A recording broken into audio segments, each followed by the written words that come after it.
Je voudrais revenir sur les mots de carnage, d'accord? Il y a eu, dans cette affaire, 2000 morts de civils, 2000 morts.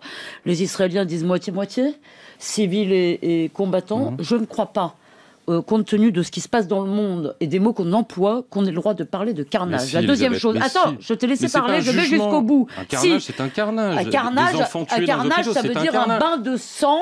Si tu veux, ça fait 1 mois et demi que la guerre dure, c'est terrible. Est-ce que vous avez vu ces images sur France 24? Il y a une fille, le grand hôpital de Chifa, où on fait tous les reportages sur les morts malheureux, et ces morts sont terriblement malheureux. Non, pardon. Qu'est-ce que vous l'avez vu, ce reportage? La fille est de France 24 et devant l'hôpital, et pendant ce reportage, on voit les roquettes sortir. On va faire tourner la parole, Donc, s'il vous plaît. un dernier mot, je la laisse parler. Un dernier mot. Quand je lis sous la plume de Régis Debray, de Edgar Morin et de Ronnie Bromade et de Madame Hessel, la phrase suivante, qu'il y a beaucoup plus de morts civiles à Gaza que dans l'avion de la Malaysian Airlines, c'est sûr, mais que la différence, c'est que ces morts sont ciblés spécifiquement sur ordre d'un gouvernement. Ça veut dire qu'il n'y a pas des soldats ou des élus, il y a des buveurs de sang, et ça nous ramène, je veux dire, à des drôles d'imaginaires. On continue. On va revenir à notre question de base. Jean-Christophe, vous vouliez réagir tout à l'heure au propos d'Elisabeth? Sur le... Non, oui, pardon, sur le mot carnage. Voilà. Des enfants qui meurent dans un bombardement, même si le Hamas s'en est servi comme des boucliers humains, ce qui paraît assez évident, il n'empêche que objectivement, c'est un carnage. Ça s'appelle un carnage. C'est pas après qui en est le responsable, c'est un autre problème, c'est une autre question. Je vais te répondre à ça. Le dit carnage, qu'est-ce qui s'est passé? Donc, il y a eu un tir sur une école de l'ONU. Il y avait 3000 personnes dans cette école. Il y a eu 10 morts. Est-ce que si vraiment carnage... On va pas faire une comptabilité, Elisabeth. Est-ce que si... C'est pas ça que je veux dire. Je parle de stratégie. Si les Israéliens voulaient faire un carnage, c'est-à-dire massacrer des centaines de personnes... c'est pas une question de vouloir, c'est un fait. Moi, je pense non, c'est pas un carnage, c'est pas un vœu. Alors à ce moment-là, si Israël n'est pas en guerre avec l'ONU. Peu importe. Je me demande si Israël n'est pas en guerre avec l'ONU, parce que franchement, au bout de 3 fois, on peut se demander. On peut se demander si l'ONU n'est pas un belligérant.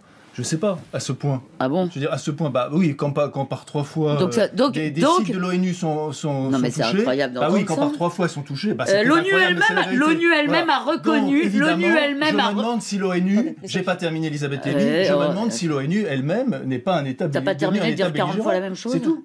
C'est Bon, alors je vais répondre à ça peut-être. L'ONU elle-même a reconnu que je veux dire, il se trouve que pour l'école, les Israéliens ont répondu. Ils ont dit qu'ils suivaient un commando qui était sur une moto et que, je veux dire, que c'est en tirant là qu'ils ont touché cette école. Il y a eu d'autres moments où l'ONU elle-même reconnaissait qu'il y avait des roquettes dans ces beaux centres de réfugiés. Si tu penses qu'ils tirent sur des bâtiments de l'ONU exprès sans voir, je veux dire qu'on leur tire dessus à partir de positions de ce type pour provoquer de l'émotion, c'est vraiment qu'on est devenu chez les bisounours.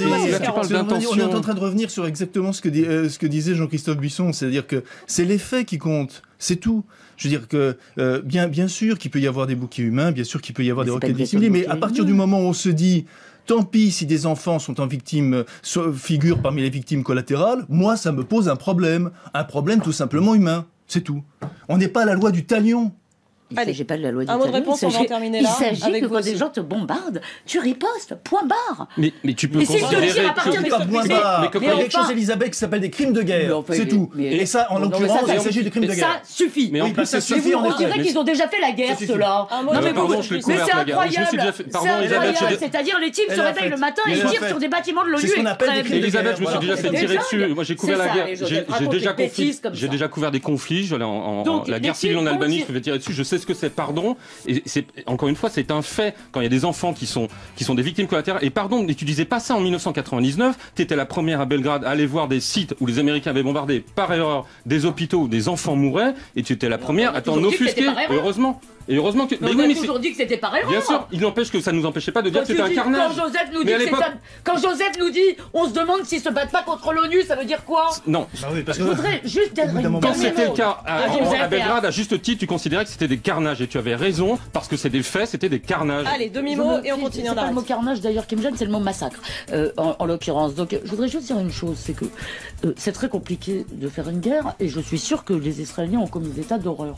Je suis à peu près convaincu je veux dire que il y a personne, ne serait-ce que d'un point de vue cynique, qui cherche à tuer des civils. Je voudrais ajouter, c'est pas parce qu'ils sont meilleurs, c'est parce qu'ils savent qu'on ne fait pas la guerre aujourd'hui en faisant des milliers de morts, que s'ils n'étaient pas, que si tu ne veux pas épargner des vies, tu ne vas pas au sol. Point barre. Allez.